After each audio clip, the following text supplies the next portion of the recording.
Hi friends, ಇದು ಮಸ್ತ್ ಮಗ ಚಾನಲ್ನ ಇಂಟರ್ನ್ಯಾಷನಲ್ ಬುಲೆಟಿನ್ ಸುತ್ತು ಜಗತ್ತು. ನಾನು ಅಮರ್ ಪ್ರಸಾದ್. ದೇಶದ ವಾಯುಪಡೆಯಲ್ಲಿ ಮತ್ತೊಂದು ದುರಂತ ಆಗಿದೆ. ವಾಯುಪಡೆಯ AN-32 ಟ್ರಾನ್ಸ್ಪೋರ್ಟ್ ಏರ್ಕ್ರಾಫ್ಟ್ ಪತನ ಆಗಿದೆ. ಅಸ್ಸಾಂನ ಜೋರ್ಹಾಟ್ನಲ್ಲಿರೋ ರೌರಿಯಾ ಏರ್ಫೋರ್ಸ್ ಸ್ಟೇಷನ್ನಲ್ಲಿ ಶನಿವಾರ ಬೆಳಗ್ಗೆ ಈ ಅವಘಡ ಉಂಟಾಗಿದೆ. ಲ್ಯಾಂಡಿಂಗ್ ವೇಳೆ ವಿಮಾನ ಕ್ರಾಶ್ ಆಗಿದೆ ಅಂತ ಹೇಳಲಾಗ್ತಿದೆ. ಈ ದುರಂತದಲ್ಲಿ ವಿಮಾನದ ಪೈಲಟ್ ಹುತಾತ್ಮರಾಗಿದ್ದಾರೆ ಅನ್ನೋ ಮಾಹಿತಿ ಬರ್ತಾ ಇದೆ. ಕ್ರಾಶ್ ಆದ ಬೆನ್ನಲ್ಲೇ ವಿಮಾನದಲ್ಲಿ ಭಾರಿ ಸ್ಫೋಟ ಉಂಟಾಗಿ ಬೆಂಕಿ ಹತ್ಕೊಂಡಿದ್ದು ಇಡೀ ವಿಮಾನ 2 ತುಂಡಾಗಿದೆ. ಘಟನಾ ಸ್ಥಳಕ್ಕೆ ವಾಯುಸೇನೆಯ ತುರ್ತು ರಕ್ಷಣಾ ಪಡೆಗಳು ಮತ್ತು ಅಗ್ನಿಶಾಮಕ ಸಿಬ್ಬಂದಿ ಧಾವಿಸಿದ್ದು ಬೆಂಕಿ ನಂದಿಸೋ ಕೆಲಸ ಮಾಡಿದ್ದಾರೆ. ಅಪಘಾತಕ್ಕೆ ತಾಂತ್ರಿಕ ದೋಷ ಕಾರಣನ ಅಥವಾ ಬೇರೆ ಏನಾದ್ರೂ ಕಾರಣ ಇದೆಯಾ ಅನ್ನೋ ಬಗ್ಗೆ ತನಿಖೆ ನಡೀತಾ ಇದೆ. ವಾಯುಪಡೆ ಕೂಡ ಈ ಘಟನೆ ಬಗ್ಗೆ ಮಾಹಿತಿ ನೀಡಿದೆ. ಈ ಅಪಘಾತಕ್ಕೆ ಕಾರಣ ಏನು ಅನ್ನೋ ಬಗ್ಗೆ ತನಿಖೆ ಮಾಡಲಾಗ್ತಾ ಇದೆ ಅಂತ ಹೇಳಿದೆ. ಈ ಅಪಘಾತದಲ್ಲಿ 5 ವೀರ ಯೋಧರು ಪ್ರಾಣ ಕಳ್ಕೊಂಡಿದ್ದಾರೆ. ಸ್ನೇಹಿತರೆ, ಈ AN-32 ವಿಮಾನವನ್ನ ಮೂಲತಃ ಯುಕ್ರೇನ್ನ ಅಂದ್ರೆ ಹಳೆಯ ಸೋವಿಯತ್ ಒಕ್ಕೂಟದ ಆಂಟನೋವ್ ಡಿಸೈನ್ ಬ್ಯೂರೋ ಡೆವಲಪ್ ಮಾಡಿದೆ. 2 ಎಂಜಿನ್ಗಳನ್ನು ಹೊಂದಿರೋ ಈ ವಿಮಾನಗಳು 1984ರಲ್ಲಿ ಅಧಿಕೃತವಾಗಿ ಭಾರತೀಯ ವಾಯುಸೇನೆಯನ್ನ ಸೇರ್ಪಡೆಯಾದವು. ಭಾರತದ ಈಶಾನ್ಯ ಭಾಗಗಳು ಮತ್ತು ಲಡಾಖ್ನ ಲೇನಂತಹ ಎತ್ತರದ ಕಠಿಣ ಗುಡ್ಡಗಾಡು ಪ್ರದೇಶಗಳಿಗೆ ಸೈನಿಕರನ್ನ ಶಸ್ತ್ರಾಸ್ತ್ರಗಳನ್ನ ಸಾಗಿಸೋಕೆ ಯೂಸ್ ಮಾಡಲಾಗ್ತಿತ್ತು. ಮಾರ್ಚ್ 5ನೇ ತಾರೀಕು ಕೂಡ ಇದೇ ವಾಯುನೆಲೆಯಿಂದ ರೂಟೀನ್ ಟ್ರೈನಿಂಗ್ಗೆ ಹಾರಿದ ಸುಖೋಯ್ Su-30 MK ಯುದ್ಧ ವಿಮಾನ ಪತನಗೊಂಡಿತ್ತು. ಗ್ರೌಂಡ್ ಕಂಟ್ರೋಲ್ನೊಂದಿಗೆ ಸಂಪರ್ಕ ಕಳ್ಕೊಂಡಿದ್ದ ವಿಮಾನ 60 ಕಿಲೋಮೀಟರ್ ದೂರದ ಕರ್ಬಿ ಆಂಗ್ಲಾಂಗ್ ಜಿಲ್ಲೆಯ ಗುಡ್ಡಗಾಡು ಪ್ರದೇಶದಲ್ಲಿ ಕ್ರಾಶ್ ಆಗಿತ್ತು. ಈ ಭೀಕರ ದುರಂತದಲ್ಲಿ ವಾಯುಸೇನೆ 2 ಪೈಲಟ್ಗಳು ವೀರ ಮರಣವನ್ನು ಅಪ್ಪಿದ್ರು. ಈಗ ಮತ್ತೆ ಈ ದುರಂತ ಉಂಟಾಗಿದೆ. ಇನ್ನು ಭಾರತ ತನ್ನದೇ ಆದ ಐರನ್ ಡೋಮ್ ರೆಡಿ ಮಾಡೋಕೆ ಹೆಜ್ಜೆ ಇಟ್ಟಿದೆ. ಸುದರ್ಶನ ಚಕ್ರ ಮಿಷನ್ ಅಡಿಯಲ್ಲಿ ಕೇವಲ 24 ಗಂಟೆಗಳಲ್ಲಿ DRDO ನಿರಂತರ 3 ಮಿಸೈಲ್ ಟೆಸ್ಟ್ಗಳನ್ನ ಯಶಸ್ವಿಯಾಗಿ ಮಾಡಿದೆ. ಗಾಳಿ ಮತ್ತು ನೀರಿನಿಂದ ಬರೋ ಯಾವುದೇ ಡೇಂಜರ್ ಇದ್ರೂ ಕೂಡ ಅದನ್ನು ತಡೆಯೋಕೆ ನಮ್ಮ ಮಲ್ಟಿ ಲೇಯರ್ ಡಿಫೆನ್ಸ್ ಸಿಸ್ಟಮ್ ಇನ್ನಷ್ಟು ಸ್ಟ್ರಾಂಗ್ ಆಗುತ್ತೆ. ಸದ್ಯಕ್ಕೆ ಅಮೆರಿಕ, ರಷ್ಯಾ, ಇಸ್ರೇಲ್ ಮತ್ತು ನ್ಯಾಟೋ ಮೆಂಬರ್ ಕಂಟ್ರೀಸ್ ಅಲ್ಲಿ ಕೆಲವು ಕಂಟ್ರೀಸ್ ಹತ್ರ ಇಂಥ ಡಿಫೆನ್ಸ್ ಸಿಸ್ಟಮ್ ಇದ್ವು. ಈಗ ಆ ಲಿಸ್ಟ್ಗೆ ಭಾರತ ಕೂಡ ಸೇರ್ಪಡೆಯಾಗಿದೆ. ಚಂಡೀಪುರ್ ಟೆಸ್ಟ್ ರೇಂಜ್ ಇಂದ ಬ್ಯಾಲಿಸ್ಟಿಕ್ ಮಿಸೈಲ್ ಡಿಫೆನ್ಸ್ ಮತ್ತು ಆಂಟಿಶಿಪ್ ವಾರ್ಫೇರ್ಗೆ ಸಂಬಂಧಪಟ್ಟ ಟೆಸ್ಟ್ಗಳನ್ನು ಮಾಡಲಾಗಿದೆ. ಟೆಸ್ಟ್ ಮಾಡಲಾದ 2 ಇಂಟರ್ಸೆಪ್ಟರ್ ಮಿಸೈಲ್ 2 ರಿಂದ 5,000 ಕಿಲೋಮೀಟರ್ ದೂರದಿಂದ ಬರೋ ICBM ಮಿಸೈಲ್ಗಳನ್ನ ಆಕಾಶದಲ್ಲೇ ಹೊಡೆದು ಹಾಕೋ ತಾಕತ್ತನ್ನ ಹೊಂದಿವೆ. ಈ ಟೆಸ್ಟ್ ಮುಗಿಯೋದ್ರಿಂದ ಇವು ಬೇಗನೆ ಯೂಸರ್ ಟ್ರಯಲ್ಸ್ಗೆ ಹೋಗಲಿವೆ. ಈ ಬ್ಯಾಲಿಸ್ಟಿಕ್ ಮಿಸೈಲ್ ಡಿಫೆನ್ಸ್ ಸಿಸ್ಟಮ್ ಅಂದ್ರೆ ರೇಡಾರ್, ಕಮಾಂಡ್ ಸೆಂಟರ್ ಮತ್ತು ಇಂಟರ್ಸೆಪ್ಟರ್ ಮಿಸೈಲ್ಗಳನ್ನ ಒಳಗೊಂಡಿರೋ ಒಂದು ನೆಟ್ವರ್ಕ್. ಇದು ಶತ್ರುಗಳ ಮಿಸೈಲ್ ಬರೋದನ್ನ ಕಂಡುಹಿಡಿದು ಆಕಾಶದಲ್ಲೇ ನಾಶ ಮಾಡುತ್ತೆ. ಇದರೊಂದಿಗೆ ನೇವಿಯ naval antiship missile medium range NASMMR ಅನ್ನ ಕೂಡ ಮೊದಲ ಬಾರಿಗೆ ಟೆಸ್ಟ್ ಮಾಡಲಾಗಿದೆ. ನೇವಲ್ ಪ್ಲಾಟ್ಫಾರ್ಮ್ನಿಂದ ಲಾಂಚ್ ಆದ ಮಿಸೈಲ್ ಸಮುದ್ರದ ಮೇಲೆ ಕಡಿಮೆ ಎತ್ತರದಲ್ಲಿ ಹಾರಿ ಎಕ್ಸಾಕ್ಟ್ ಆಗಿ ಟಾರ್ಗೆಟ್ ಅನ್ನ ರೀಚ್ ಆಗಿದೆ. DRDO ಚೇರ್ಮನ್ ರಾಜೇಶ್ ಕುಮಾರ್ ಸಿಂಗ್ ಸೇರಿ ಹಲವು ಅಧಿಕಾರಿಗಳು ಟೆಸ್ಟ್ ಅನ್ನ ಮಾನಿಟರ್ ಮಾಡಿದ್ದಾರೆ. ರಕ್ಷಣಾ ಮಂತ್ರಿ ರಾಜನಾಥ್ ಸಿಂಗ್ ಮತ್ತೆ ಹಿರಿಯ DRDO ಅಧಿಕಾರಿಗಳು ಸೈಂಟಿಸ್ಟ್ಗಳಿಗೆ ಕಂಗ್ರ್ಯಾಚುಲೇಷನ್ಸ್ ಹೇಳಿದ್ದಾರೆ. ಭಾರತ ಈಗ ಯಾಕೆ ತರಾತುರಿಯಲ್ಲಿ ಮಿಸೈಲ್ ಟೆಸ್ಟ್ ಮಾಡ್ತಾ ಇದೆ, ಇದರ ಇಂಪಾರ್ಟೆನ್ಸ್ ಏನು ಅಂತ ವಿಶೇಷ ವರದಿಯಲ್ಲಿ ಡೀಟೇಲ್ ಆಗಿ ನಿಮಗೆ ಅತಿ ಶೀಘ್ರದಲ್ಲಿ ಮಾಹಿತಿ ಬರುತ್ತೆ. ಸಬ್ಸ್ಕ್ರೈಬ್ ಆಗಿರೋ ವೀಕ್ಷಕರಿಗೆ ನೇರವಾಗಿ ತಲುಪುತ್ತೆ. ಇತ್ತ ತನ್ನ ನಾವಿಕರ ಮೇಲಿನ ದಾಳಿಯ ವಿಚಾರವನ್ನ ಭಾರತ ಸೀರಿಯಸ್ ಆಗಿ ತಗೊಂಡಿದೆ. ಈಗ ವಿದೇಶಾಂಗ ಸಚಿವ S ಜೈಶಂಕರ್ ಅಮೆರಿಕದ ವಿದೇಶಾಂಗ ಕಾರ್ಯದರ್ಶಿ ಮಾರ್ಕೋ ರೂಬಿಯೋ ಅವರಿಗೆ ಫೋನ್ ಮಾಡಿ ತರಾಟೆಗೆ ತಗೊಂಡಿದ್ದಾರೆ. ಗಲ್ಫ್ ಭಾಗದಲ್ಲಿ ವಾಣಿಜ್ಯ ಹಡಗುಗಳ ಮೇಲೆ ಅಮೆರಿಕದ ನೇವಿ ನಡೆಸ್ತಾ ಇರೋ ಮಾರಣಾಂತಿಕ ದಾಳಿಗಳನ್ನ ಸಮರ್ಥಿಸಿಕೊಳ್ಳೋಕೆ ಸಾಧ್ಯನೇ ಇಲ್ಲ ಅಂತ ಹೇಳಿದ್ದಾರೆ. ಹಾಗೆ ಅಮೆರಿಕದ ದಾಳಿಯ ವಿರುದ್ಧ ಭಾರತದ ಪ್ರತಿಭಟನೆ ಮತ್ತು ಆಕ್ಷೇಪವನ್ನ ನಾನು ಮತ್ತೊಮ್ಮೆ ಪುನರುಚ್ಚಾರ ಮಾಡ್ತೀನಿ ಅಂತ ಜೈಶಂಕರ್ ಹೇಳಿದ್ದಾರೆ. ದಿಗ್ಬಂಧನ ಉಲ್ಲಂಘನೆ ಮಾಡಿದ್ದಾರೆ ಅಂತ ಹೇಳಿ ಅಮೆರಿಕ ಭಾರತೀಯ ನಾವಿಕರಿದ್ದ 3 ಹಡಗಿನ ಮೇಲೆ ದಾಳಿ ಮಾಡಿತ್ತು. ಇದಕ್ಕೆ ಭಾರತ ಅಮೆರಿಕದ ರಾಯಭಾರಿಯನ್ನ ಕರೆಸಿ 2 ಸಲ ಪ್ರತಿಭಟನೆ ದಾಖಲು ಮಾಡಿತ್ತು. ಈಗ ಜೈಶಂಕರ್ ನೇರವಾಗಿ ಅಮೆರಿಕದ ಸೆಕ್ರೆಟರಿ ಆಫ್ ಸ್ಟೇಟ್ ರೂಬಿಯೋಗೆ ಕಾಲ್ ಮಾಡಿ ಇದೆಲ್ಲ ನೆಟ್ಟಿಗಿರಲ್ಲ ಅಂತ ವಾರ್ನ್ ಮಾಡಿದ್ದಾರೆ. ಇನ್ನೊಂದು ಕಡೆ ಭಾರತದ ಹಡಗುಗಳ ಮೇಲೆ ಇರಾನ್ ಡ್ರೋನ್ ದಾಳಿ ಮಾಡಿದೆ ಅಂತ ಟ್ರಂಪ್ ಆರೋಪ ಮಾಡಿದ್ರು. ಅದಕ್ಕೆ ಭಾರತದಲ್ಲಿರೋ ಇರಾನ್ ರಾಯಭಾರ ಕಚೇರಿ ತಿರುಗೇಟು ಕೊಟ್ಟಿದೆ. ಟ್ರಂಪ್ರ ಆರೋಪಗಳು ಸುಳ್ಳು ಮತ್ತು ಆಧಾರ ರಹಿತ ಅಂತ ಹೇಳಿದೆ. ಒಂದೇ ವಾರದಲ್ಲಿ 3 ಭಾರತೀಯ ಹಡಗುಗಳ ಮೇಲೆ ಭೀಕರವಾಗಿ ದಾಳಿ ಮಾಡಿ 3 ಅಮಾಯಕ ಭಾರತೀಯ ನಾವಿಕರನ್ನ ಅಮೆರಿಕ ಹೊಡೆದಿರೋದು. ಈ ಘೋರ ಕೃತ್ಯದಿಂದ ಜಗತ್ತಿನ ಗಮನವನ್ನ ಬೇರೆ ಕಡೆಗೆ ಸೆಳೆಯೋಕೆ ಟ್ರಂಪ್ ಈಗ ಇರಾನ್ ಮೇಲೆ ಸುಳ್ಳು ಹೇಳ್ತಿದ್ದಾರೆ ಅಂತ ಹೇಳಿ ಇರಾನ್ ಆರೋಪಿಸಿದೆ. ಇನ್ನು ಹಾರ್ಮುಜ್ ಜಲಸಂಧಿ ಬಳಿ ಭಾರತೀಯ ಸಿಬ್ಬಂದಿ ಇದ್ದ ಮತ್ತೊಂದು ಹಡಗಿನ ಮೇಲೆ ದಾಳಿಯಾಗಿದೆ ಅನ್ನೋ ವರದಿಯನ್ನ ಭಾರತ ಸರ್ಕಾರ ತಳ್ಳಿ ಹಾಕಿದೆ. 4ನೇ ಹಡಗಿನ ಮೇಲೂ ದಾಳಿಯಾಗಿದೆ ಎನ್ನಲಾದ ಸುದ್ದಿ ಕೇವಲ ವದಂತಿಯಷ್ಟೇ. ಹಡಗಿನಲ್ಲಿರೋ ಎಲ್ಲ ಭಾರತೀಯ ಸಿಬ್ಬಂದಿ ಸೇಫ್ ಆಗಿದ್ದಾರೆ ಅಂತ ವಿದೇಶಾಂಗ ಇಲಾಖೆ ಹೇಳಿದೆ. ಈ ಕುರಿತು ಹಡಗಿನ ಕ್ಯಾಪ್ಟನ್ ಜೊತೆಗೆ ನೇರ ಸಂಪರ್ಕ ಸಾಧಿಸಲಾಗಿದ್ದು ಯಾವುದೇ ಆತಂಕ ಪಡೋ ಅಗತ್ಯ ಇಲ್ಲ ಅಂತ ತಿಳಿಸಿದೆ. ಹಾಗೆ ಲಿಯಾಕಿ ಫ್ರೀಡಂ ಹೆಸರಿನ ತೈಲ ಮತ್ತು ಕೆಮಿಕಲ್ ಟ್ಯಾಂಕರ್ ಹಡಗಿನ ಮೇಲೆ ದಾಳಿಯಾಗಿದೆ ಅಂತ ಸುದ್ದಿ ಹರಿದಾಡಿತ್ತು. ಹಡಗು ಸಂಪರ್ಕಕ್ಕೆ ಸಿಗದಿದ್ದಾಗ ದಾಳಿನೇ ನಡೆದಿದೆ ಅನ್ನೋ ವದಂತಿ ಹರಿದಾಡಿತ್ತು. ಹೀಗಾಗಿ ತಕ್ಷಣ ಅಲರ್ಟ್ ಆದ ವಿದೇಶಾಂಗ ಇಲಾಖೆ ಹಡಗಿನ ಕ್ಯಾಪ್ಟನ್ ಜೊತೆಗೆ ನೇರವಾಗಿ ಮಾತನಾಡಿ ಮಾಹಿತಿ ಪಡ್ಕೊಂಡಿದ್ದಾರೆ. ಹಡಗಲ್ಲಿ ಯಾವುದೇ ಅಗ್ನಿ ಅವಘಡ ಅಥವಾ ದಾಳಿ ಆಗಿಲ್ಲ, ಎಲ್ಲರೂ ಕ್ಷೇಮವಾಗಿದ್ದಾರೆ ಅಂತ ಹಡಗಿನ ಕ್ಯಾಪ್ಟನ್ ವಿದೇಶಾಂಗ ಇಲಾಖೆಗೆ ಮಾಹಿತಿ ಕೊಟ್ಟಿದ್ದಾರೆ. ಪಿಒಕೆ ಜನ ಪಾಕ್ ಸೇನೆ ವಿರುದ್ಧ ಸಿಡಿದಿದ್ದಾರೆ. ಗುಂಡೇಟಿಗೆ ಬಲಿಯಾದ ಹೋರಾಟಗಾರರ ಮೃತದೇಹಗಳನ್ನ ಕೊಡೋಕೆ ಪಾಕ್ ಸೇನೆ ನಿರಾಕರಿಸ್ತಾ ಇದೆ. ಹೀಗಾಗಿ ಮೃತದೇಹ ವಾಪಸ್ ಕೊಡಿ ಅಂತ ಜಂಟಿ ಅವಾಮಿ ಕ್ರಿಯಾ ಸಮಿತಿ ಪಟ್ಟು ಹಿಡಿದಿದೆ. ಬಂಧಿತರ ಬಿಡುಗಡೆಗೆ ಹಾಗೂ ಸಂಘಟನೆ ಮೇಲಿನ ಬ್ಯಾನ್ ಅನ್ನ ವಾಪಸ್ ಪಡಿಬೇಕು ಅಂತ ಆಗ್ರಹ ಮಾಡಿದ್ದಾರೆ. ಬೇಡಿಕೆ ಈಡೇರೋವರೆಗೂ ಪ್ರತಿಭಟನೆ ನಿಲ್ಲಿಸಲ್ಲ ಅಂತ ಹೋರಾಟಗಾರರು ಎಚ್ಚರಿಕೆ ಕೊಟ್ಟಿದ್ದಾರೆ. ಹೀಗಾಗಿ ನಿರಂತರ 3 ದಿನಗಳಿಂದ ಪಿಒಕೆ ಬಂದ್ ಮಾಡಲಾಗಿದೆ. ಪಿಒಕೆ ಹೋರಾಟಗಾರರ ಹಕ್ಕುಗಳ ರಕ್ಷಣೆಗೆ ಭಾರತ ಮುಂದಾಗಬೇಕು ಅಂತ ಕರೆದಿದ್ದಾರೆ. ಪಾಕ್ ವಿರುದ್ಧ ಭಾರತ ಇಂಟರ್ನ್ಯಾಷನಲ್ ಕೋರ್ಟ್ ಮೆಟ್ಟಿಲೇರಬೇಕು ಅಂತ ರಿಕ್ವೆಸ್ಟ್ ಮಾಡಿಕೊಂಡಿದ್ದಾರೆ. ವಾಷಿಂಗ್ಟನ್ ಮೂಲದ ಗಿಲ್ಗಿಟ್ ಬಾಲ್ಟಿಸ್ತಾನ್ ಅಧ್ಯಯನ ಸಂಸ್ಥೆಯ ಸಂಸ್ಥಾಪಕ ಸೆಂಗೆ ಸ್ವೆರಿಂಗ್ ಭಾರತಕ್ಕೆ ಈ ರಿಕ್ವೆಸ್ಟ್ ಮಾಡಿದ್ದಾರೆ. ಪಿಒಕೆ ನಲ್ಲಿರೋರು ಭಾರತದ ಪ್ರಜೆಗಳು, ಅವರನ್ನ ಕಾಪಾಡೋದು ಭಾರತದ ಜವಾಬ್ದಾರಿ ಅಂತ ಸೆಂಗೆ ಹೇಳಿದ್ದಾರೆ. ಅಲ್ಲದೆ ಪಾಕ್ ಸೇನೆ ಅಲ್ಲಿನ ಮಹಿಳೆಯರ ಮೇಲೆ ಹಲ್ಲೆ ನಡೆಸಿ ಆಸ್ತಿ ಲೂಟಿ ಮಾಡ್ತಾ ಇದೆ. ಹೀಗಾಗಿ ಹಿಂಸಾಚಾರ ನಿಲ್ಲಿಸೋಕೆ ವಿಶ್ವಸಂಸ್ಥೆ ಮತ್ತು ಇಂಟರ್ನ್ಯಾಷನಲ್ ಕೋರ್ಟ್ ಮಧ್ಯೆ ಪ್ರವೇಶ ಮಾಡಬೇಕು ಅಂತ ಸೆರಿಂಗ್ ಒತ್ತಾಯ ಮಾಡಿದ್ದಾರೆ. ಇತ್ತ ಜಮ್ಮು ಕಾಶ್ಮೀರದ ಕುಪ್ವಾರ ಜಿಲ್ಲೆಯಲ್ಲಿ ಪಾಕ್ ಆಕ್ರಮಿತ ಕಾಶ್ಮೀರದಿಂದ ಬಂದಿದ್ದ ಯುವಕನನ್ನ ವಶಕ್ಕೆ ಪಡೆಯಲಾಗಿದೆ. 19 ವರ್ಷದ ಅಶ್ರಫ್ ಖಾನ್ ಅನ್ನೋದನ್ನ ಗ್ರಾಮಸ್ಥರ ಹಿಡಿದು ಅಧಿಕಾರಿಗಳಿಗೆ ಒಪ್ಪಿಸಿದ್ದಾರೆ. ಸದ್ಯ ಆತನನ್ನ ವಿಚಾರಣೆ ನಡೆಸಲಾಗ್ತಾ ಇದೆ. ಇನ್ನು ಸ್ನೇಹಿತರೆ, ಇದೇ ಜುಲೈ 20ಕ್ಕೆ 7 ಸ್ಯಾಂಡ್ಸ್ನವರು ವೈಷ್ಣೋದೇವಿ, ಅಮೃತಸರ ಹಾಗೂ ಎಲ್ಲ ಅದ್ಭುತ ಸ್ಥಳಗಳಿಗೆ ಪ್ರವಾಸ ಕರ್ಕೊಂಡು ಹೋಗ್ತಿದ್ದಾರೆ. ಎಲ್ಲವನ್ನ ಒಳಗೊಂಡ ಪ್ಯಾಕೇಜ್ ಇದು. ನಿಮಗೆ ಎಕ್ಸ್ಟ್ರಾ ಏನು ಖರ್ಚಾಗಲ್ಲ. ಕನ್ನಡ ಟೂರ್ ಮ್ಯಾನೇಜರ್ ಜೊತೆ ನಿಮ್ಮನ್ನ ಕರ್ಕೊಂಡು ಹೋಗಿ ವಾಪಸ್ ಕರ್ಕೊಂಡ್ಬಂದು ತಲುಪಿಸ್ತಾರೆ. ಆಸಕ್ತರು ಕಾಲ್ ಮಾಡಿ ಬುಕ್ ಮಾಡ್ಕೊಂಡು ಹೋಗಿ ಬರ್ಬೋದು. ಇನ್ನು ಮಿಡಲ್ ಈಸ್ಟ್ ನ ಸಂಘರ್ಷದ ಕಾವು ಸದ್ಯಕ್ಕೆ ತಣ್ಣಗಾಗೋ ರೀತಿ ಕಾಣಿಸ್ತಾ ಇಲ್ಲ. ಈಗ ಶಾಂತಿ ಮಾತುಕತೆ ಮಾಡ್ತಾ ಇದೀವಿ ಅಂತ ಹೇಳ್ತಾ ಅಮೆರಿಕ ಮತ್ತೆ ಇರಾನ್ನ ಹಲವು ಡ್ರೋನ್ಗಳನ್ನ ಹೊಡೆದು ಹಾಕಿದೆ. ಈ ಬಗ್ಗೆ ಅಮೆರಿಕದ ಸೆಂಟ್ರಲ್ ಕಮಾಂಡ್ ಮಾಹಿತಿ ಕೊಟ್ಟಿದೆ. ಹಾರ್ಮುಜ್ ಜಲಸಂಧಿ ಕಡೆ ಇರಾನ್ ಈ ಡ್ರೋನ್ಗಳನ್ನ ಹಾರಿಸ್ತು. ಕಮರ್ಷಿಯಲ್ ಹಡಗುಗಳನ್ನ ಈ ಡ್ರೋನ್ಗಳು ಟಾರ್ಗೆಟ್ ಮಾಡ್ತಾ ಇದ್ವು. ಹೀಗಾಗಿ ಹೊಡೆದು ಹಾಕಿದೀವಿ ಅಂತ ಹೇಳಿದೆ. ಹಾಗೆ ಹಾರ್ಮುಜ್ ಜಲಸಂಧಿಯಲ್ಲಿ ಎಂದಿನಂತೆ ಹಡಗುಗಳ ಸಂಚಾರ ಮುಂದುವರೆದಿದೆ ಅಂತ ಅಮೆರಿಕದ ಸೆಂಟ್ರಲ್ ಕಮಾಂಡ್ ತಿಳಿಸಿದೆ. ಇತ್ತ ಅಮೆರಿಕ ಮತ್ತು ಇರಾನ್ ನಡುವಿನ ಶಾಂತಿ ಒಪ್ಪಂದದ ಬಗ್ಗೆ ಇರಾನ್ ವಿದೇಶಾಂಗ ಸಚಿವ ಅಬ್ಬಾಸ್ ಅರಾಕ್ಚಿ ದೊಡ್ಡ ಅಪ್ಡೇಟ್ ಕೊಟ್ಟಿದ್ದಾರೆ. ಈ ಶಾಂತಿ ಒಪ್ಪಂದ ಈಗ ಹಿಂದೆಂದಿಗಿಂತಲೂ ಅತ್ಯಂತ ಹತ್ತಿರಕ್ಕೆ ಬಂದಿದೆ. ಅಂತಿಮ ಪ್ರಕ್ರಿಯೆಗಳಷ್ಟೇ ಇನ್ನು ಬಾಕಿ ಇರೋದು. ಸದ್ಯ ಮಾಧ್ಯಮಗಳು ಇದ್ರ ಬಗ್ಗೆ ಊಹಾಪೋಹ ಮತ್ತು ಮನಬಂದಂತೆ ವರದಿ ಮಾಡೋದ್ರಿಂದ ದೂರ ಇರಬೇಕು ಅಂತ ಹೇಳಿದ್ದಾರೆ. ಈ ಒಪ್ಪಂದದ ಪ್ರತಿಯೊಂದು ವಿವರಗಳನ್ನ ನಾವು ಸೂಕ್ತ ಸಮಯದಲ್ಲಿ ಎಲ್ಲರೊಂದಿಗೂ ಶೇರ್ ಮಾಡ್ತೀವಿ ಅಂತ ಅಬ್ಬಾಸ್ ಅರಾಕ್ಚಿ ಹೇಳಿದ್ದಾರೆ. ಇನ್ನು ಈ ಶಾಂತಿ ಒಪ್ಪಂದಕ್ಕೆ ಇಸ್ಲಾಮಾಬಾದ್ ಮೆಮೊರಾಂಡಮ್ ಆಫ್ ಅಂಡರ್ಸ್ಟ್ಯಾಂಡಿಂಗ್ ಅಂತ ಹೆಸರಿಟ್ಟಿದ್ದಾರೆ.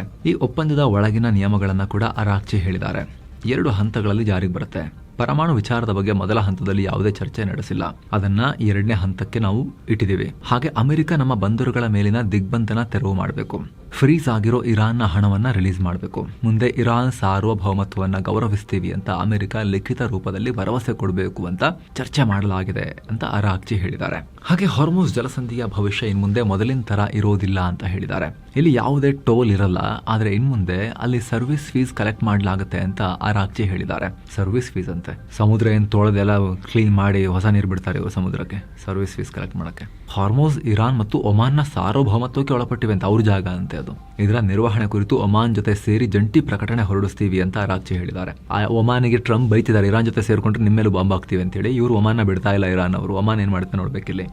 ಹಾಗೆ ಭವಿಷ್ಯದಲ್ಲಿ ಯುರೇನಿಯಂ ಅನ್ನ ಡೈಲ್ಯೂಟ್ ಮಾಡೋ ಪ್ರಕ್ರಿಯೆ ಏನಾದ್ರೂ ಆದ್ರೆ ಅದು ಇರಾನ್ನಲ್ಲೇ ಆಗಬೇಕು. ಬೇರೆ ರಾಷ್ಟ್ರಕ್ಕೆ ತಗೊಂಡು ಹೋಗಕ್ಕೆ ನಾವು ಅದನ್ನ ಬಿಡೋದಿಲ್ಲ ಅಂತ ಹೇಳಿಕೆ ಕೊಟ್ಟಿದ್ದಾರೆ. ಅಲ್ಲದೆ ಲೆಬನಾನ್ನ ಹೆಜ್ಬುಲ್ಲಾ ಸಂಘಟನೆಯನ್ನ ಇರಾನ್ ಎಂದಿಗೂ ಕೈ ಬಿಡಲ್ಲ. ಮಿಡಲ್ ಈಸ್ಟ್ ನ ಯುದ್ಧದ ಅಂತ್ಯ ಎಲ್ಲಾ ಫ್ರಂಟ್ಗಳಲ್ಲೂ ಒಟ್ಟಿಗೆ ಆಗಬೇಕು. ನಮ್ಮ ಜೊತೆ ಶಾಂತಿ ಮಾಡಿಕೊಂಡು ಅಲ್ಲಿ ನಮ್ಮ ಮರಿಗಳಿಗೆಲ್ಲ ಹೆಜ್ಬುಲ್ಲಾ ಆಮೇಲೆ ಹುತಿ ಅವರಿಗೆಲ್ಲ ಹೊಡೆಯೋಕೆ ಶುರು ಮಾಡಿದ್ರೆ ನಾವು ಅದನ್ನು ಒಪ್ಪಲ್ಲ.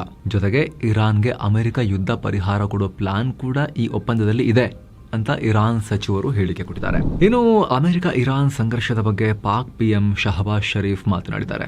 ಅಮೆರಿಕ ಮತ್ತು ಇರಾನ್ ನಡುವಿನ ಶಾಂತಿ ಒಪ್ಪಂದದ ಫೈನಲ್ ಪ್ರಪೋಸಲ್ಗೆ 2 ರಾಷ್ಟ್ರಗಳು ಒಪ್ಪಿಗೆ ಸೂಚಿಸಿವೆ. ಹೀಗಾಗಿ ಡೀಲ್ ಬಹುತೇಕ ಫೈನಲ್ ಆಗಿದೆ ಅಂತ ಪಾಕ್ PM ಹೇಳಿದ್ದಾರೆ. ಹಾಗೆ ಈ ಒಪ್ಪಂದದ ಸಂಬಂಧ 2 ರಾಷ್ಟ್ರಗಳೊಂದಿಗೆ ಪಾಕ್ ಕ್ಲೋಸ್ ಆಗಿ ಕೆಲಸ ಮಾಡ್ತಾ ಇದೆ. ಹೀಗಾಗಿ ಮುಂದಿನ ಹೆಜ್ಜೆಗಳ ಬಗ್ಗೆ ಶೀಘ್ರದಲ್ಲಿ ನಿರ್ಧಾರ ಮಾಡ್ತೀವಿ ಅಂತ ಶರೀಫ್ ಹೇಳಿದ್ದಾರೆ. ಆದರೆ ಶಾಂತಿ ಒಪ್ಪಂದ ಮುರಿಯೋಕೆ ಕೆಲವರು ಸುಳ್ಳು ಸುದ್ದಿ ಹಬ್ಬಿಸ್ತಾ ಇದ್ದಾರೆ ಅಂತ ಶಹಬಾಜ್ ಆರೋಪ ಮಾಡಿದ್ದಾರೆ. ಇನ್ನು ತಮ್ಮ ಮೇಲಿನ ದಾಳಿ ನಿಲ್ಲಿಸೋಕೆ UAE ಇರಾನ್ ಜೊತೆ ಡೀಲ್ ಮಾಡ್ಕೊಂಡಿದೆ ಅನ್ನೋ ವರದಿ ಬರ್ತಾ ಇದೆ. ದಾಳಿ ನಿಲ್ಲಿಸಿದ್ರ ಬದಲಾಗಿ UAE ಇರಾನ್ನ ಫ್ರೀಸ್ ಆಗಿರೋ ಹಣವನ್ನ ಕೂಡ ರಿಲೀಸ್ ಮಾಡೋಕೆ ಒಪ್ಕೊಂಡಿದೆ ಅಂತ ರಾಯ್ಟರ್ಸ್ ರಿಪೋರ್ಟ್ ಮಾಡಿದೆ. ಎಷ್ಟು ದುಡ್ಡು ಗೊತ್ತಾ? ಒಟ್ಟು $10 ಬಿಲಿಯನ್ ರಿಲೀಸ್ ಆಗುತ್ತೆ. ಒಟ್ಟು $3 ಬಿಲಿಯನ್ ಆಲ್ರೆಡಿ ರಿಲೀಸ್ ಮಾಡಿ ಕಳಿಸಲಾಗಿದೆ. ಈ ಡೀಲ್ನಲ್ಲಿ UAE ಮೇಲೆ ಇರಾನ್ ತನ್ನ ಮಿಸೈಲ್ ಮತ್ತು ಡ್ರೋನ್ ದಾಳಿಯನ್ನು ನಿಲ್ಲಿಸಬೇಕು. ಹಾಗೆ 2 ರಾಷ್ಟ್ರಗಳ ನಡುವೆ ಇಂಟೆಲಿಜೆನ್ಸ್ ಶೇರಿಂಗ್ ಮತ್ತು ಎಕನಾಮಿಕ್ ರಿಲೇಶನ್ಶಿಪ್ ಅನ್ನ ಸ್ಟ್ರಾಂಗ್ ಮಾಡೋಕ್ಕೂ 2 ರಾಷ್ಟ್ರಗಳು ಒಪ್ಕೊಂಡಿದ್ದಾವೆ ಅಂತ ರಿಪೋರ್ಟ್ ಹೇಳ್ತಾ ಇದೆ. ಇದಕ್ಕೆ ಸಾಕ್ಷಿ ಅನ್ನೋ ಹಾಗೆ ಇರಾನ್ ಕೂಡ UAE ಮೇಲೆ ಯಾವುದೇ ದಾಳಿ ಮಾಡಿಲ್ಲ. ಕಡೆಯದಾಗಿ ಮೇ 4ನೇ ತಾರೀಕು ಯುಎಇನ ಫುಜೈರಾ ಪೋರ್ಟ್ ಮೇಲೆ ಇರಾನ್ ದಾಳಿ ಮಾಡಿತ್ತು. ಅದಾದ್ಮೇಲೆ ಇರಾನ್, ಬಹ್ರೇನ್, ಕುವೈತ್ ಸೇರಿದ ಹಾಗೆ ಹಲವು ಅಮೆರಿಕ ಬೇಸ್ ಇರೋ ರಾಷ್ಟ್ರಗಳ ಮೇಲೆ ದಾಳಿ ಮಾಡಿತ್ತು. ಸೊ ಇರಾನ್ ಯುಎಇನ ಮುಟ್ಟದೇ ಇರೋದು ಈ ಡೀಲ್ನ ಭಾಗ ಅಂಥೇಳಿ ಈ ರಿಪೋರ್ಟ್ ಅದನ್ನು ಇಂಪ್ಲೈ ಮಾಡ್ತಾ ಇದೆ.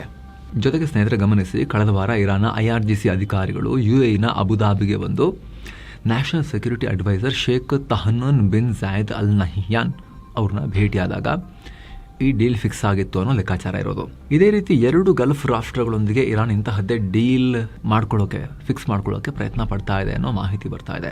ಆದರೆ UAE ಕಡೆಯಿಂದ ಅವ್ರು ಏನು ಹೇಳಿದಾರೆ ಗೊತ್ತಾ, ಇದು ಈ ದುಡ್ಡು ರಿಲೀಸ್ ಆಗಿರೋದಕ್ಕೆ ಸಂಬಂಧಪಟ್ಟಂತೆ ಇಲ್ಲ ಅಂತ ಹೇಳ್ತಿದ್ದಾರೆ. ಅವರು ಇರಾನ್ನ ಫ್ರೀಸ್ ಆಗಿರೋ ಹಣವನ್ನು ನಾವು ರಿಲೀಸ್ ಮಾಡಿಲ್ಲ, ತಳ್ಳಿ ಹಾಕಿದ್ದಾರೆ ಅದನ್ನು. ಅವರು ಇರಾನ್ನ ಯಾವುದೇ ಬ್ಲಾಕ್ ಆಗಿರೋ ದುಡ್ಡನ್ನು ನಾವು ಅನ್ಫ್ರೀಸ್ ಮಾಡಿಲ್ಲ ಅಂತ ಹೇಳಿದ್ದಾರೆ. ಶುದ್ಧ ಸುಳ್ಳು ಅಂತ ಹೇಳಿದ್ದಾರೆ.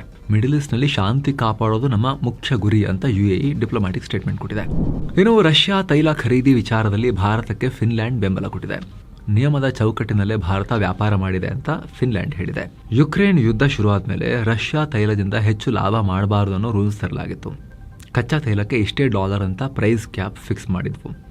ಭಾರತ ಈ ದರ ಮಿತಿಯಲ್ಲೇ ಡಿಸ್ಕೌಂಟ್ ತೈಲವನ್ನು ಖರೀದಿ ಮಾಡಿರೋದು ಅಂತ ಫಿನ್ಲ್ಯಾಂಡ್ ಹೇಳಿದೆ. ಈ ವೇಳೆ ವಿದೇಶಾಂಗ ಸಚಿವ ಜೈಶಂಕರ್ ಕೂಡ ಯುರೋಪ್ಗೆ ತಿರುಗೇಟು ಕೊಟ್ಟಿದ್ದಾರೆ. ನಮಗೆ ನಮ್ಮ ದೇಶದ ಎನರ್ಜಿ ಸೆಕ್ಯೂರಿಟಿಗೆ ಎಲ್ಲಿ ಬೆಟರ್ ಪ್ರೈಸ್ನಲ್ಲಿ ನಮಗೆ ತೈಲ ಸಿಗುತ್ತೋ ಅಲ್ಲಿಂದ ಖರೀದಿ ಮಾಡ್ತೇವೆ. ರಷ್ಯಾದಿಂದಲೂ ಅದಕ್ಕೆ ಖರೀದಿ ಮಾಡ್ತಾ ಇದ್ದೇವೆ. ನಮ್ಮ ಈ ತೈಲ ಖರೀದಿಯಲ್ಲಿ ಯಾವುದೇ ರೀತಿಯ ಪಾಲಿಟಿಕಲ್ ಉದ್ದೇಶ ಇಲ್ಲ ಅಂತ ಹೇಳಿದ್ದಾರೆ. ಆಯಿಲ್ ಮಾರ್ಕೆಟ್ ಅನ್ನು ಸ್ಟೇಬಲ್ ಮಾಡೋಕೆ ಅಮೆರಿಕವೇ ನಮಗೆ ಸಲಹೆ ಕೊಟ್ಟಿತ್ತು. ರಷ್ಯಾದಿಂದ ತೈಲ ಖರೀದಿ ಮಾಡೋಕೆ ಅಮೆರಿಕವೇ ನಮಗೆ ಅಡ್ವೈಸ್ ಮಾಡಿತ್ತು ಅಂತ ಜೈಶಂಕರ್ ಹೇಳಿದ್ದಾರೆ. ಮತ್ತೊಮ್ಮೆ ಇನ್ನು ಪಾಕಿಸ್ತಾನದ ಆರ್ಥಿಕ ಬಿಕ್ಕಟ್ಟಿನ ಕುರಿತು ಆತಂಕಕಾರಿ ಮಾಹಿತಿ ಹೊರಬಿದ್ದಿದೆ. ಪಾಕಿಸ್ತಾನದಲ್ಲಿ ಬಡವರ ಸಂಖ್ಯೆ ಈಗ ವಿಪರೀತವಾಗಿ ಹೆಚ್ಚಾಗ್ತಿದೆ. ಪ್ರತಿ 10 ಜನರಲ್ಲಿ 3 ಪಾಕಿಸ್ತಾನಿಗಳು ತೀವ್ರ ಬಡತನದಲ್ಲಿ ಬದುಕ್ತಾ ಇದ್ದಾರೆ. ದೇಶದ ಬಡತನದ ಪ್ರಮಾಣ 28.9%ಗೆ ಏರಿಕೆಯಾಗಿದೆ. 2025-26 ಸಾಲಿನ ಪಾಕಿಸ್ತಾನ ಆರ್ಥಿಕ ಸಮೀಕ್ಷೆ ವರದಿಯಲ್ಲಿ ಈ ಆಘಾತಕಾರಿ ಅಂಶ ಬಯಲಾಗಿದೆ. ಇನ್ನೊಂದು ಕಡೆ ಪಾಕ್ ಸರ್ಕಾರ ಶಿಕ್ಷಣ ವಲಯದ ಅನುದಾನವನ್ನು ಕೂಡ ಭಾರಿ ಪ್ರಮಾಣದಲ್ಲಿ ಕಡಿತಗೊಳಿಸಿದೆ. ಶಿಕ್ಷಣದ ಮೇಲಿನ ವೆಚ್ಚ GDPಯ 0.8%ಗೆ ಕುಸಿದಿದೆ. ಅಂದರೆ ದೇಶದ ದುಡಿಮೆಯಲ್ಲಿ ಶಿಕ್ಷಣದ ಮೇಲಿನ ಹೂಡಿಕೆ 1%ಗಿಂತಲೂ ಕಮ್ಮಿ ಇದೆ. ಬೆಲೆ ಏರಿಕೆ ಮತ್ತು ಹಣದುಬ್ಬರದಿಂದಾಗಿ ಪಾಕ್ನ ಜನಸಾಮಾನ್ಯರು ತೀವ್ರ ಸಂಕಷ್ಟಕ್ಕೆ ಸಿಕ್ಕಾಕೊಂಡಿದ್ದಾರೆ. ಗ್ರಾಮೀಣ ಭಾಗ ಮಾತ್ರ ಅಲ್ಲ, ನಗರ ಪ್ರದೇಶಗಳಲ್ಲೂ ಕೂಡ ಬಡತನ ವಿಪರೀತವಾಗಿ ಹೆಚ್ಚಾಗ್ತಿದೆ. ಬಡವರು ಮತ್ತು ಶ್ರೀಮಂತರ ನಡುವಿನ ಆರ್ಥಿಕ ಅಸಮಾನತೆ ಹೆಚ್ಚಾಗ್ತಿದೆ. ವಿದೇಶದಿಂದ ಬರುವ ದುಡ್ಡಿನ ಹರಿವು ನಿಂತರೆ ಪಾಕ್ ಬಹುತೇಕ ರೋಡಿಗೆ ಬರಬೇಕಾಗತ್ತೆ, ಬೀದಿ ಬರಬೇಕಾಗತ್ತೆ ಅಂತ ಹೇಳಿ ಎಚ್ಚರಿಕೆ ಕೊಡಲಾಗಿದೆ ವರದಿಯಲ್ಲಿ. ಇನ್ನು ವೆನೆಜುವೆಲಾದ ಕುಖ್ಯಾತ ಮಾಫಿಯಾ ಗ್ಯಾಂಗ್ ಲೀಡರ್ ಹೆಕ್ಟರ್ ರಸ್ಟನ್ಫೋರ್ಡ್ನನ್ನ ಹತ್ಯೆ ಮಾಡಿದೀವಿ ಅಂತ ಟ್ರಂಪ್ ಘೋಷಿಸಿದ್ದಾರೆ. ವೆನೆಜುವೆಲಾದ ಟ್ರೆನ್ ಡಿ ಅರಾಗುವಾ ಅಮೆರಿಕ ಪಾಲಿಗೆ ದೊಡ್ಡ ಉಗ್ರ ನೆಟ್ವರ್ಕ್ ಆಗಿತ್ತು. ಇವರು ಅಮೆರಿಕದ ಒಳಗಡೆ ಅಕ್ರಮವಾಗಿ ನುಗ್ಗಿ ನಶಾದಂಧೆ ಮತ್ತು ಭೀಕರ ಕೊಲೆಗಳನ್ನ ಮಾಡ್ತಾ ಇದ್ರು ಅಂತ ಆರೋಪ ಕೇಳಿಬಂದಿತ್ತು. ಹೀಗಾಗಿ ಕಳೆದ ವರ್ಷವಷ್ಟೇ ಈ ಗ್ಯಾಂಗ್ ಅನ್ನ ಉಗ್ರ ಸಂಘಟನೆ ಅಂತ ಹೇಳಿ ಅಮೆರಿಕ ಘೋಷಿಸಿತ್ತು. ಅಲ್ಲದೆ ಈ ಹೆಕ್ಟರ್ ತಲೆಗೆ ಅಮೆರಿಕ $5 ಮಿಲಿಯನ್ ಬಹುಮಾನ ಘೋಷಿಸಿತ್ತು. ಆದರೆ ವಾರದ ಆರಂಭದಲ್ಲಿ ಅಮೆರಿಕ ಸೇನೆ ದಾಳಿ ಮಾಡಿ ಈ ಹೆಕ್ಟರ್ನ ಮುಗಿಸಿದೆ ಅಂತ ಟ್ರಂಪ್ ಹೇಳಿದ್ದಾರೆ. ಈ ಆಪರೇಷನ್ಗೆ ವೆನೆಜುವೆಲಾ ಸರ್ಕಾರ ಮತ್ತು ಅಲ್ಲಿನ ಸೇನೆ ಕೂಡ ನಮಗೆ ಕೋಆರ್ಡಿನೇಟ್ ಮಾಡಿದ್ದಾರೆ, ಹೆಲ್ಪ್ ಮಾಡಿದ್ದಾರೆ ಅಂತ ಅಮೆರಿಕ ಹೇಳಿದೆ. ಇನ್ನೊಂದು ಕಡೆ ಜಗತ್ತಿನಾದ್ಯಂತ ಅಮೆರಿಕ ನಡೆಸ್ತಾ ಇದ್ದ ರಹಸ್ಯ ಬಯೋ ಲ್ಯಾಬ್ ದಂಧೆ ಕಡೆಗೂ ಕೂಡ ಬಯಲಾಗಿದೆ. 30ಕ್ಕೂ ಅಧಿಕ ದೇಶಗಳಲ್ಲಿ ಅಮೆರಿಕ ಏನ್ ಮಾಡ್ತಾ ಇತ್ತು ಗೊತ್ತಾ, ಈ ಸರ್ಕಾರದ ಲೆವೆಲಿಂದ ಫಂಡಿಂಗ್ ಮಾಡ್ತಾ ಇತ್ತು. 120ಕ್ಕೂ ಅಧಿಕ ಜೈವಿಕ ಪ್ರಯೋಗಾಲಯಗಳನ್ನು ನಡೆಸ್ತಾ ಇತ್ತು. ಈ ಆಘಾತಕಾರಿ ಸತ್ಯ ಈಗ ಬಹಿರಂಗ ಆಗಿದೆ. ರಾಷ್ಟ್ರೀಯ ಗುಪ್ತಚರ ವಿಭಾಗದ ನಿರ್ದೇಶಕಿ ತುಳಸಿ ಗಬಾರ್ಡ್ ಈ ರಹಸ್ಯ ದಾಖಲೆಗಳನ್ನ ಡಿಕ್ಲಾಸಿಫೈಡ್ ಮಾಡಿದ್ದಾರೆ. ಅಂದ್ರೆ ರಷ್ಯಾ ಜೊತೆ ಬಡಿದಾಡ್ತಿರೋ ಯುಕ್ರೇನ್ ನಲ್ಲಷ್ಟೇ ಇಂಥ 40ಕ್ಕೂ ಅಧಿಕ ಬಯೋ ಲ್ಯಾಬ್ಗಳು ರನ್ ಆಗ್ತಿವೆ ಅಂತಲೂ ಅವರು ಮಾಹಿತಿ ಕೊಟ್ಟಿದ್ದಾರೆ. ಈ ಲ್ಯಾಬ್ಗಳಲ್ಲಿ ಡೇಂಜರಸ್ ವೈರಸ್ ಗಳನ್ನ ಇಡಲಾಗಿತ್ತು. ರಷ್ಯಾ ಯುದ್ಧದ ಟೈಮ್ ನಲ್ಲಿದು ಅವ್ರ ಕೈಗೂ ಸಿಗೋ ರಿಸ್ಕ್ ಇತ್ತು. ಹಾಗೆ ಅಪಾಯಕಾರಿ ವೈರಸ್ಗಳ ಹರಡುವಿಕೆ ಮತ್ತು ಅವುಗಳ ಶಕ್ತಿ ಹೆಚ್ಚಿಸೋ ಗೇನ್ ಆಫ್ ಫಂಕ್ಷನ್ ಸಂಶೋಧನೆ ನಡೀತಾ ಇತ್ತು ಅಂತ ರಿಪೋರ್ಟ್ ನಲ್ಲಿ ಹೇಳಲಾಗಿದೆ. ಹಾಗೆ ಅಮೆರಿಕದ ಹಿಂದಿನ ಸರ್ಕಾರಗಳು ಮತ್ತು ಆರೋಗ್ಯ ಇಲಾಖೆ ಅಧಿಕಾರಿಗಳು ಈ ರಹಸ್ಯ ಲ್ಯಾಬ್ಗಳ ಅಸ್ತಿತ್ವದ ಬಗ್ಗೆ ಇಷ್ಟು ದಿನ ಅಮೆರಿಕದ ಜನರಿಗೇನೆ ಸುಳ್ಳು ಹೇಳ್ತಾ ಬಂದಿದ್ರು ಅಂತ ತುಳಸಿ ಗಬಾರ್ಡ್ ಹೇಳಿದ್ದಾರೆ. ಅಂದ ಹಾಗೆ ಅಮೆರಿಕ ಅಧ್ಯಕ್ಷ ಟ್ರಂಪ್ ಮೇ 2025ರಲ್ಲಿ ಎಕ್ಸಿಕ್ಯೂಟಿವ್ ಆರ್ಡರ್ 14292ಗೆ ಸೈನ್ ಹಾಕಿ ವಿದೇಶಗಳಲ್ಲಿ ನಡೆಯೋ ಗೇನ್ ಆಫ್ ಫಂಕ್ಷನ್ ಸಂಶೋಧನೆಗಳ ಹಣಕಾಸು ನೆರವನ್ನು ರದ್ದುಗೊಳಿಸಿದ್ರು. ಅದರ ಬೆನ್ನಲ್ಲೇ ಗಬಾರ್ಡ್ ಈ ದಾಖಲೆಗಳನ್ನು ಬಹಿರಂಗ ಮಾಡಿದ್ದಾರೆ. ಏನೋ ಮಾಲ್ಡೀವ್ಸ್ ನಲ್ಲಿ ದಡಾರ ರೋಗ ದಿಢೀರಂತ ಹೆಚ್ಚಾಗಿದೆ. ಹೀಗಾಗಿ ಮಾಲ್ಡೀವ್ಸ್ ನೆರವಿಗೆ ಭಾರತ ಮೆಡಿಕಲ್ ಕಿಟ್ ಕಳಿಸ್ಕೊಟ್ಟಿದೆ. ನೇಬರ್ಸ್ ಫಸ್ಟ್ ಪಾಲಿಸಿ ಅಡಿಯಲ್ಲಿ ಭಾರತ ಈ ಸಹಾಯವನ್ನು ಮಾಡಿದೆ. 20,000 ದಡಾರ ವ್ಯಾಕ್ಸಿನ್ ಡೋಸ್ಗಳನ್ನು ಭಾರತ ಕಳಿಸಿದೆ. 3 ಟನ್ಗಳಷ್ಟು ಔಷಧವನ್ನ ಕೂಡ ರವಾನಿಸಲಾಗಿದೆ. 2021ರಲ್ಲಿ ಮಾಲ್ಡೀವ್ಸ್ ನಲ್ಲಿ ದಡಾರ ಸಂಪೂರ್ಣವಾಗಿ ಕಂಟ್ರೋಲ್ಗೆ ಬಂದಿತ್ತು. ಅದರೀಗ ಮತ್ತೆ ದಿಢೀರಲ್ಲಿ ಮಕ್ಕಳಲ್ಲಿ ಸೋಂಕು ಕಾಣಿಸಿಕೊಳ್ತಾ ಇದೆ. ಹೀಗಾಗಿ ಭಾರತ ಹೆಲ್ಪ್ ಮಾಡ್ತಿದೆ. ಇನ್ನು ಭಾರತ ನೇಪಾಳ ನಡುವೆ ಇರೋ ರೈಲ್ವೆ ಸಂಪರ್ಕ ವಿಸ್ತರಣೆಗೆ 2 ರಾಷ್ಟ್ರಗಳು ಮುಂದಾಗಿವೆ. ಈ ಸಂಬಂಧ ಕಾಠ್ಮಂಡುನಲ್ಲಿ 2 ದಿನಗಳ ಮಹತ್ವದ ಮೀಟಿಂಗ್ ನಡೆದಿದೆ. ಗಡಿಭಾಗದ ರೈಲ್ವೆ ಲಿಂಕ್ಗಳ ಡೆವಲಪ್ಮೆಂಟ್ ಬಗ್ಗೆ ಚರ್ಚೆಯಾಗಿದೆ. ಭಾರತದ ಆರ್ಥಿಕ ನೆರವಿನಿಂದಲೇ ನೇಪಾಳದಲ್ಲಿ ರೈಲ್ವೆ ಲೈನ್ ನಿರ್ಮಾಣ ಆಗುತ್ತೆ. ಮುಖ್ಯವಾಗಿ ನೇಪಾಳದ ಜನಕಪುರ, ಭಾರತದ ಅಯೋಧ್ಯೆ ನಡುವೆ ಹೊಸ ಟ್ರೈನ್ ಶುರು ಮಾಡೋಕೆ ಚರ್ಚಿಸಲಾಗಿದೆ. ಹಾಗೆ ಭಾರತದ ಜಯನಗರ, ನೇಪಾಳದ ಬರ್ದಿಬಾಸ್ ರೈಲ್ವೆ ಲೈನ್ ಕಾಮಗಾರಿ ಅದರ ಬಗ್ಗೆ ಕೂಡ ಚರ್ಚೆ ನಡೆದಿದೆ. ಜೊತೆಗೆ ಭಾರತದ ರಕ್ಸಾಲ್, ನೇಪಾಳದ Kathmandu railway line final survey ಬಗ್ಗೆನೂ ಪರಿಶೀಲನೆ ಮಾಡಿದ್ದಾರೆ. ಬಾಕಿ ಇರೋ ಕಾಮಗಾರಿಗಳನ್ನು ಆದಷ್ಟು ಬೇಗ ಮುಗಿಸೋಕೆ ನಿರ್ಧಾರ ಮಾಡಲಾಗಿದೆ. ಇನ್ನು ಎಐ ದಿಗ್ಗಜ ಅಂಥ್ರೋಪಿಕ್ ತನ್ನ ಅಡ್ವಾನ್ಸ್ಡ್ ಎಐ ಮಾಡೆಲ್ಗಳನ್ನು ದಿಢೀರ್ ಸ್ಥಗಿತಗೊಳಿಸಿದೆ. ಅಮೆರಿಕ ಸರ್ಕಾರದ ಕಠಿಣ ಆದೇಶದ ಬೆನ್ನಲ್ಲೇ ಕ್ಲಾಡ್ ಫೇಬಲ್ 5 ಮತ್ತು ಮಿಥೋಸ್ 5 ಮಾಡೆಲ್ಗಳನ್ನು ಜಾಗತಿಕವಾಗಿ ಸಂಪೂರ್ಣವಾಗಿ ಬಂದ್ ಮಾಡಲಾಗಿದೆ. ರಾಷ್ಟ್ರೀಯ ಭದ್ರತೆಯ ಕಾರಣವನ್ನು ಕೊಟ್ಟು ವಿದೇಶಿ ಪ್ರಜೆಗಳಿಗೆ ಈ ಎಐ ಮಾಡೆಲ್ ಬಳಕೆ ಮಾಡೋದನ್ನು ನಿರ್ಬಂಧಿಸೋಕೆ ಸರ್ಕಾರ ಎಕ್ಸ್ಪೋರ್ಟ್ ಕಂಟ್ರೋಲ್ ಆರ್ಡರ್ ಜಾರಿ ಮಾಡಿತ್ತು. ಇದರ ಬೆನ್ನಲ್ಲೇ ಅಂಥ್ರೋಪಿಕ್ ನಿಯಮ ಪಾಲನೆಗಾಗಿ ಅನಿವಾರ್ಯವಾಗಿ ತನ್ನ ಎಲ್ಲ ಗ್ರಾಹಕರಿಗೂ ಈ ಪ್ರಮುಖ ಎಐ ಸರ್ವಿಸ್ ಡಿಸೇಬಲ್ ಮಾಡಿದೆ. ಇನ್ನು ಮಸ್ಕ್ರ ಸ್ಪೇಸ್ ಎಕ್ಸ್ IPO ಲಾಂಚ್ ಮಾಡಿ ಅಮೆರಿಕದ ಮಾರ್ಕೆಟ್ನಲ್ಲಿ ಲಿಸ್ಟ್ ಆಗ್ತಿದ್ದ ಹಾಗೆ ದೊಡ್ಡ ಅಬ್ಬರ ಶುರುವಾಗಿದೆ. ಲಿಸ್ಟಿಂಗ್ ಆದ ಮೊದಲ ದಿನವೇ ಸ್ಪೇಸ್ ಎಕ್ಸ್ ಷೇರುಗಳು ಬರೋಬ್ಬರಿ 19% ಜಂಪ್ ಆಗಿವೆ. ಈ ಮೂಲಕ ಸ್ಪೇಸ್ ಎಕ್ಸ್ನ ಒಟ್ಟು ಮಾರುಕಟ್ಟೆ ಮೌಲ್ಯ ಬರೋಬ್ಬರಿ $2.2 ಟ್ರಿಲಿಯನ್ ತಲುಪಿದೆ. ಮೊದಲ ದಿನದ ವಹಿವಾಟಿನ ಅಂತ್ಯಕ್ಕೆ ಸ್ಪೇಸ್ ಎಕ್ಸ್ ಜಗತ್ತಿನ 6ನೇ ಅತಿದೊಡ್ಡ ಪಬ್ಲಿಕ್ ಕಂಪನಿಯಾಗಿ ಹೊರಹೊಮ್ಮಿದೆ. ಈ IPOನ ಪ್ರತಿ ಷೇರಿಗೆ $135 ನಿಗದಿಪಡಿಸಲಾಗಿತ್ತು. ಮಾರುಕಟ್ಟೆ ಆರಂಭದ ಅವಧಿಯಲ್ಲಿ ಬರೋಬ್ಬರಿ 31% ಜಂಪ್ ಆಗಿ ದಿನದ ಅಂತ್ಯಕ್ಕೆ ಪ್ರತಿ ಷೇರಿಗೆ $160.95 ನಿಂತುಕೊಂಡಿದೆ. ಸೊ ಫ್ರೆಂಡ್ಸ್, ಇದಾಗಿತ್ತು ಇವತ್ತಿನ ಜಗತ್ತಿನ ಸುತ್ತಾಟ. ಕಡೆದಾಗಿ ನಿಮ್ಮಲ್ಲಿ ಒಂದು ರಿಕ್ವೆಸ್ಟ್ ಇದ್ರೆ, ನಮ್ಮ ಚಾನಲ್ನ ವರ್ಕ್ ನಿಮಗೆ ಇಷ್ಟ ಆಗ್ತಾ ಇದ್ರೆ ವಿಡಿಯೋ ಕೆಳಗಡೆ ಇರೋ ಜಾಯಿನ್ ಬಟನ್ ಮೂಲಕ ಆಸಕ್ತ ವೀಕ್ಷಕರು ಚಾನಲ್ ಮೆಂಬರ್ ಆಗೋದನ್ನ ಮರಿಬೇಡಿ ಅನ್ನೋದು ನಿಮ್ಮಲ್ಲಿ ನಮ್ಮ ಮನವಿ. ಜಾಯಿನ್ ಬಟನ್ ಮೇಲೆ ಕ್ಲಿಕ್ ಮಾಡೋ ಮೂಲಕ ನೀವು ಡೀಟೇಲ್ಸ್ ಅನ್ನ ಚೆಕ್ ಮಾಡಬಹುದು. Thank you so much. ಮತ್ತೆ ಭೇಟಿ ಆಗ್ತಿರೋಣ ಸ್ನೇಹಿತರೆ. ನಮಸ್ಕಾರ.